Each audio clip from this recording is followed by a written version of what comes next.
Assalamualaikum warahmatullahi wabarakatuh. Kembali lagi bersama saya Rizka Dwi Agustianingsi dalam acara Bincang Ruang Ekspresi, di mana kita akan membahas seputar ruang ekspresi ataupun proyek-proyek yang ada di ruang ekspresi. Nah, di video kali ini kita akan membahas proyek dari aplikasi Digital Justbook.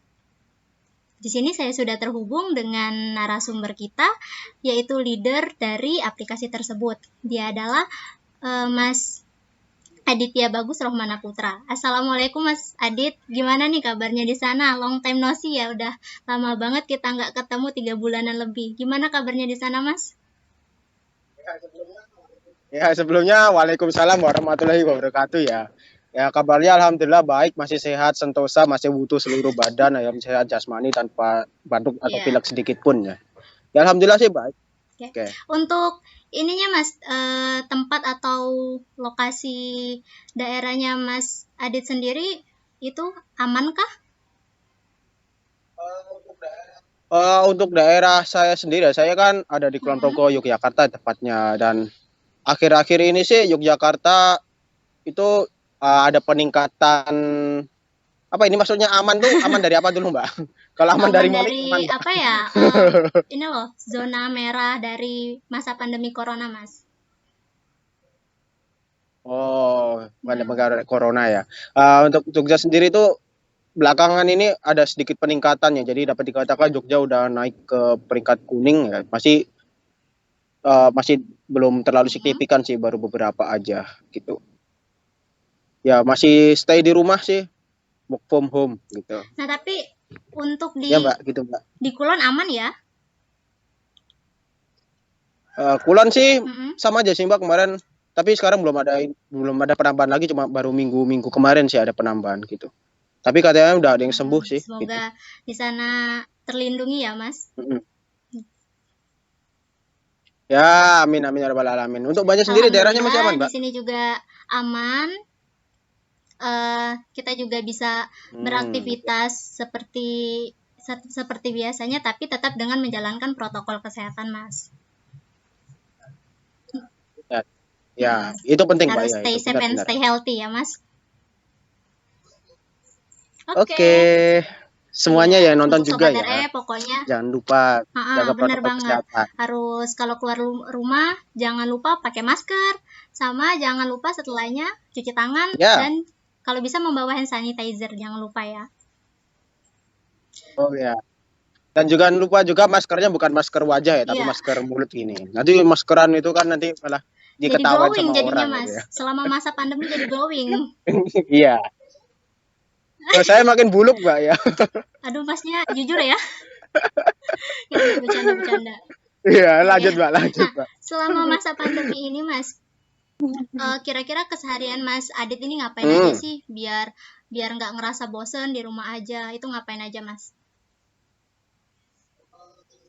Kalau masa pandemi ini untuk menghilangkan rasa bosan ya saya pasti setiap hari itu punya planning sendiri-sendiri ya. Jadi mengatur entah itu bersih-bersih rumah lah, atau ada ngurus bantu-bantu ibu dan bantu-bantu bapak gitu. Jadi kan ketika masa pandemi ini, ketika keluarga itu semua di rumah, kan kita bisa menjalin kehangatan yang jarang kita rasakan waktu kita nggak di rumah gitu. Jadi sesuatu banget, setiap harinya itu pasti ada momen-momen yang berbedanya, jadi nggak bosen gitu. Ya, jadi lebih banyak quality time sama keluarga ya.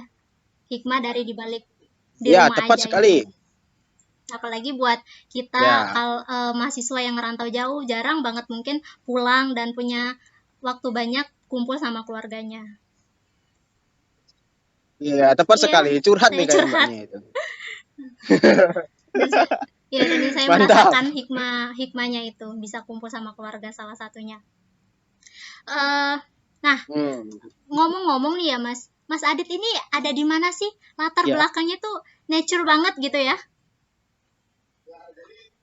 Ya, jadi saya itu ada di kawasan perhutanan atau perkebunan saya sendiri ya, dapat dikatakan perkebunan pribadi. Tapi bukan punya saya sih, masih punya bapak saya, karena sertifikatnya masih dipunyai bapak saya gitu. Ada tepatnya di belakang rumah saya gitu. Jadi rumah saya itu Kulon Progo itu masih dapat dikatakan suasana pedesaannya itu masih terasa ya. Jadi masih banyak kebun, masih banyak sawah gitu. Jadi buat teman-teman misalkan sobat RE datang ke Jogja gitu ingin wisata ya Kulon Progo bisa menjadi salah satu destinasi terbaik Ya, untuk wisata benar banget. alamnya Apalagi air terjunnya ya, gitu. Mas. Pokoknya recommended banget. Mantap. Iya. Tapi mbaknya Kenapa? jangan ke sana, Mbak. Takut tenggelam Aduh, iya saya kalau mbaknya itu. saya cuman bisa gaya batu ini. Oke, Sobat RE, seperti biasanya kita nanti akan membahas seputar project dari aplikasi Digital Jazzbook ini ya, dan juga nantinya Mas Adit akan mendemokan aplikasi ini agar kita tahu bagaimana sih bentuk tampilan dari aplikasi ini, fungsi detail dari fitur-fiturnya, juga bagaimana cara kerjanya. Nah, Mas Adit, ini kita langsung saja ya masuk ke topik Ya, perbincangan oke. kita mengenai aplikasi ini. Bisa dijelasin Mas Adit, apa sih aplikasi Digital Jazzbook ini? Oke, jadi saya jelasin secara singkatnya ya. Jadi aplikasi digital Juicebook itu kan dari namanya aja udah ketahuan kalau ini merupakan buku tamu Hmm. digital ya. Jadi buku tamu digital aplikasi itu merupakan sebuah aplikasi yang akan menggantikan buku konvensional yaitu yang buku biasa kita tulis itu menjadi digital yaitu menggunakan aplikasi yang ada di dengan platform device-nya Hmm. itu Tab. Jadi aplikasi ini adalah sebuah aplikasi pemasaran dari Rektorat Universitas Ahmad Dahlan ya. Jadi kita dimintai tolong untuk membuat aplikasi untuk di platform Tab. Jadi untuk menggantikan konvensional yang waktu itu pendataan atau pencatatannya itu kurang, makanya kita gunakan ke digital agar bisa manajemennya Hmm. lebih mudah. Makanya dibentuk aplikasi ini. Seperti itu kurang Oke, lebihnya jadi seperti itu. aplikasi ini nantinya akan diperuntukkan di Direktorat Universitas Ahmad Dahlan ya, Mas. Ya, tepat sekali. Nah, Mas Adit, untuk eh, sasaran usernya sendiri nantinya akan diperuntukkan untuk siapa, Mas? Kalau user kan karena ini ada di rektorat ya dan ini buku tamu Hmm. digital ya berarti sasaran targetnya ya tamu yang datang ke rektorat sendiri atau tamu yang datang ke Universitas Ahmad Dahlan itu sendiri. Karena ini merupakan digital ya jadi aplikasi di tab yang bisa dibawa kemana-mana tidak hanya harus di ruang rektorat aja untuk menerima tamu. Jadi misalkan dari rektorat tuh menerima tamu dari luar gitu terus bertemunya di suatu hotel atau di suatu Hmm. apartemen atau apa ya kayak di luar misalnya di restoran segala macam itu kan bisa dibawa juga jadi usernya ya targetnya ya tamu dari dalam Universitas Samadan maupun dari luar Universitas Samadan itu Baik. sendiri. Nah, aplikasi ini sendiri masa pengerjaannya ini memakan waktu berapa lama, Mas, kira-kira? Kalau aplikasi ini tuh dari awal pencarian data, mengumpulkan data sama prototyping sampai selesai itu sekitar 3 bulanan. Hmm. 3 bulanan. Ya, jadi kita mulai itu ya awal Januari itu. Januari, Februari, Maret ya. Maret akhir kalau nggak Mei awal tuh kita udah selesai untuk aplikasi ini. Jadi lebih lebih cepat daripada aplikasi sebelumnya ya. Pesan aja kemarin kan memakan waktu 6 bulan, sedangkan aplikasi ini memakan waktu sekitar 3 bulan. Nah, untuk pengerjaannya ini sendiri dikerjakan di dalam tim itu dikerjakan oleh berapa orang, Mas? Dan uh, bisa dikenalin siapa aja sih tim yang ada di dalam project project ini? Ya kalau dari tim sendiri ya, jadi tim dari apa gue digital Facebook ya, Hmm. itu ada 4 orang. Ada 4 orang yaitu dengan job desk-nya itu yang satu untuk membuat aplikasi ini saya sendiri Hmm. sebagai membuat aplikasi sisi user yaitu bagi pengguna. Terus yang satu itu Mas Arfian tuh yang ada di pesan aja Hmm. itu. Dia membuat sisi dari adminnya, jadi yang manage kayak laporan-laporan tamu yang datang dari mana saja, admin lagi datanya di mana itu nanti itu di bagian admin itu dari Mas Arfian yang membuat. Lalu untuk 2 orang lagi itu ada Mas Rizky Batiar ya, sama Hmm. Regina Tria itu anak angkatan 18. Itu mereka di tim user interface. Jadi mereka yang membuat prototyping, buat model dari apa ya, layout aplikasi ini gitu sih. Itu job desk-nya. Hmm. Nah, Mas Adit, untuk eh, selama pembuatan aplikasi ini kira-kira apa sih keluh kesah atau suka duka dari Mas Adit beserta timnya dalam pengerjaan aplikasi ini, apalagi kan masa pengerjaannya ini di masa pandemik seperti ini, Mas. Jadi membuat mau nggak mau Mas Adit beserta timnya harus melakukan komunikasi ataupun diskusi dengan jarak jauh. Apa sih Mas keluh kesahnya? Kalau untuk keluh kesahnya sendiri kan, kalau pada awalnya kan kami kan masih belum di masa Mm-mm. corona ya, jadi kita masih bisa bertemu langsung. Ya suka dukanya kita masih bincang-bincang dan juga sama pembimbing kita Pak Imam Azhari, itu penanggung Mm-mm. jawab juga sebagai itu kan kita bisa ngumpul diskusi segala macam, menemukan sesuatu yang baru gitu ya, yang belum pernah kita lakukan. Dan tim ini tuh juga baru terbentuk saat project Mm-mm. ini juga gitu. Jadi apa ya, saling mengenal dari pribadi tiap kelompok, tiap tim, maaf, tiap tim itu kan asik aja itu buat diskusi pengetahuan dan segala macam. Dan juga untuk aplikasi ini juga salah satu batu loncatan Mm-mm. saya ya untuk mengenal dari dunia mobile developer khususnya di Android, yaitu dengan framework Flutter ya, karena yang gini menggunakan Flutter.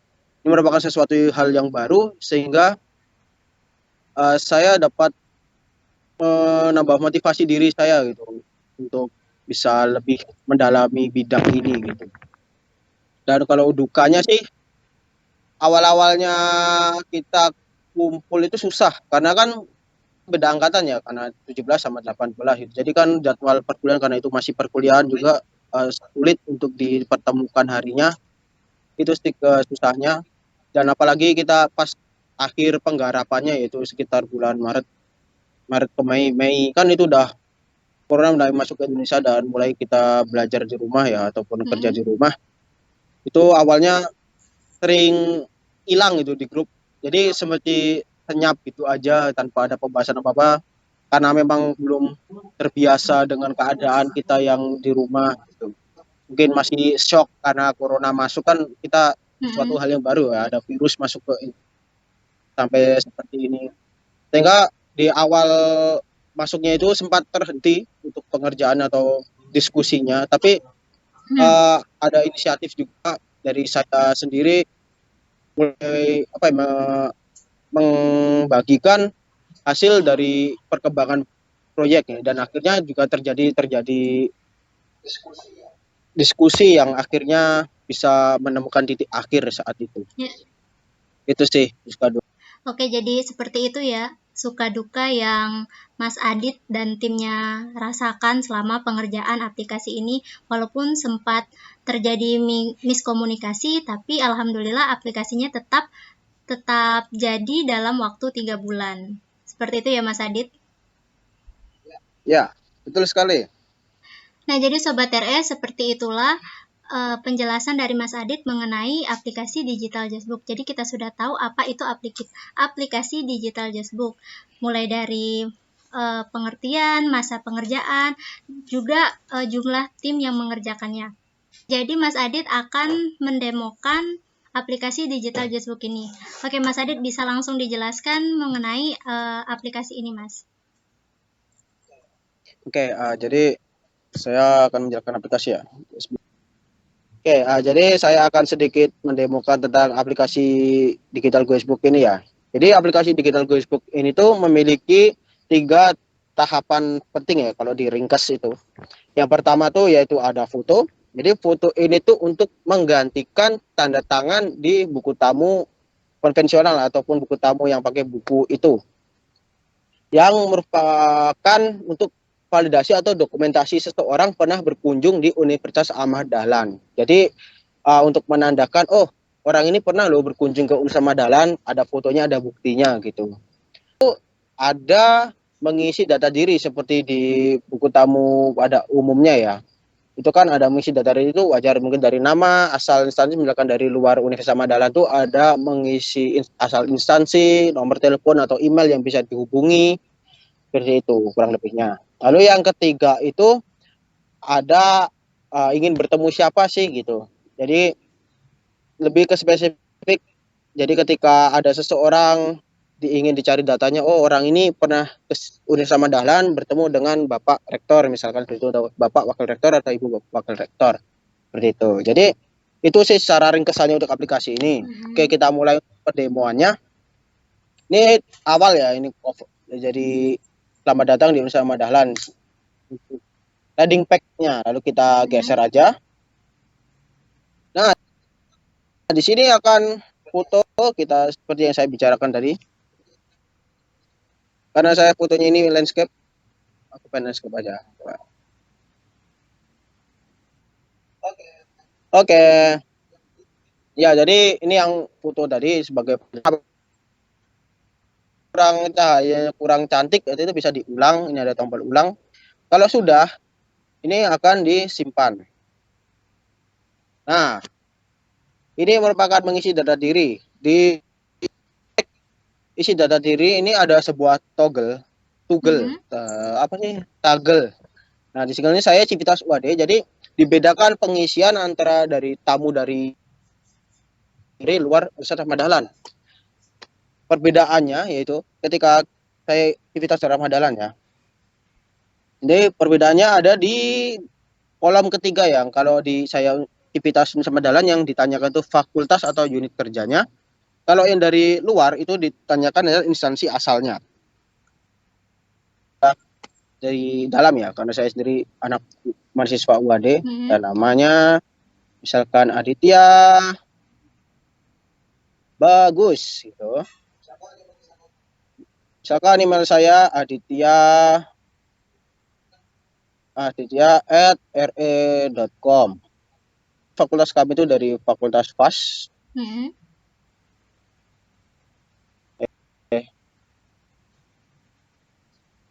Fakultas FAS berikutnya. Nah, di sini saya ingin bertemu dengan siapa? Bapak Dr. Muklas Magister Teknologi ya. Ada Bapak Rektor, ada Bapak Wakil Rektor dan Ibu Rektor. Ini misalkan saya ingin menemui Bapak Rektor ya. Saya klik aja Bapak Rektornya. Nah, ini ada semacam warna biru itu untuk menunjukkan yang terpilih ya atau dipilih.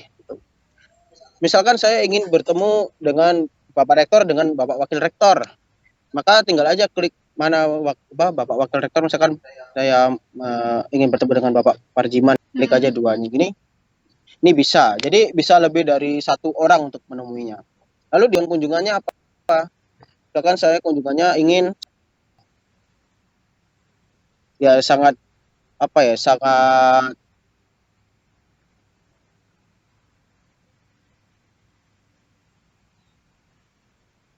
sangat beruntung sekali apabila saya sendiri bisa bertemu Bapak Rektor tuh yang sangat luar biasa bagi saya gitu. Ya, nah, di sini ada sebuah persetujuan di bawah. Saya setuju dengan ketentuan penyimpanan data personal ini di Ahmad Dahlan. Jadi waktu persetujuan aja sih. Kalau datanya itu disimpan di Universitas Ahmad Dahlan. Setelah semuanya kita simpan. Nah, ini selesai. Jadi itu sih simple ya, seperti mengisi buku kamu karena aplikasi ini sendiri kan diciptakan untuk mempermudah. Jadi kami tidak terlalu bertele-tele, sama seperti menulis di buku, hanya saja ini lebih enak ya atau lebih mudah gitu untuk dilakukan. Mungkin itu ya untuk demo dari aplikasi ini. Ya. Oke, terima kasih Mas Adit atas penjelasannya. Kita jadi tahu bagaimana tampilan dari aplikasi Digital Jazzbook ini, fungsi detail dari fiturnya, juga bagaimana cara kerjanya. Nah, untuk harapannya nih Mas, apa sih harapan dari Mas Adit beserta timnya mengenai aplikasi yang Mas Adit dan tim buat? Ya harapannya kalau harapannya sih semoga aplikasi ini bisa benar-benar untuk mempermudah daripada kita menggunakan buku tamu digital ya. Dan semoga saja dari pihak rektorat sendiri bisa puas dengan aplikasi yang kami buat itu. Kalau misalkan masih ada bug ya insya Allah kami masih siap untuk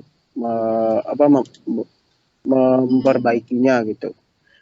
Harapannya itu sih semoga bisa lebih bermanfaat aja. Itu udah membuat kami senang banget. Kami juga udah senang banget bisa mendapat proyek dari Rektorat Universitas Ahmad Dahlan. Suatu kebanggaan sendiri-sendiri bagi kami. insya Allah pasti Oke, sip. bermanfaat Mas, apalagi ini digunakan untuk tamu ya, baik itu di internal UAD maupun di eksternalnya UAD. Baik Sobat RE, mungkin sampai di sini dulu perbincangan kita pada hari ini mengenai aplikasi Digital Jazbook. Dan terima kasih kepada Mas Adit yang telah membagikan informasinya mengenai aplikasinya. Sangat bermanfaat sekali ya. Oke Sobat RE, demikian bincang ruang ekspresi untuk hari ini. Terima kasih telah menonton. Dan jangan lupa untuk klik subscribe dan klik lonceng notifikasinya. Serta jangan lupa untuk follow akun Instagram kami di @ruangekspresi.uad agar tidak ketinggalan konten-konten terbaru dari kami.